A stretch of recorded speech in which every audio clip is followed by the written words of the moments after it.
May bagong centralized ticketing office sa Port of Siquijor? Tara, pag-usapan natin yan.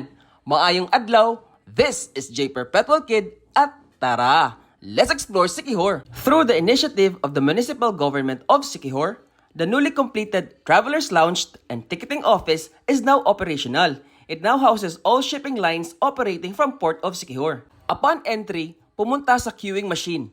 Pindutin kung aling shipping line ka sasakay. May lalabas na papel na nakasulat ang iyong priority number. Umupo muna sa any available chairs while waiting for number to be called or flashed dun sa screen. Then proceed to relevant shipping lines window once your number is called para bumili ng ticket. Salamat sa Municipal Government of Siquijor for bringing comfort to passengers. Say goodbye sa pila sa ilalim ng tent na either sobrang mainit or basa sa ulan. And say hello to comfortable booking of your tickets sa loob ng air-conditioned centralized ticketing office. Hope that other local government units will implement this project and give comfort to passengers.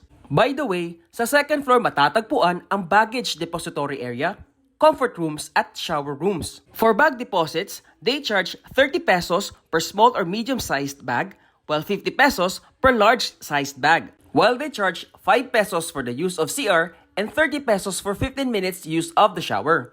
Ang third floor naman ay passenger waiting lounge. Unfortunately, wala pang mga comfortable chairs here. Kaya, for now, pang sightseeing muna and have a last look of the island bago sumakay ng barko. Again, great job, Municipal Government of Siquijor, for providing comfortable, air-conditioned, and modern centralized ticketing office to passengers. This has been J. Perpetual Kid, and we explored the now operational Travelers Lounge and Ticketing Office at the Port of Siquijor. Hanggang sa susunod na biyahe, ayo-ayo!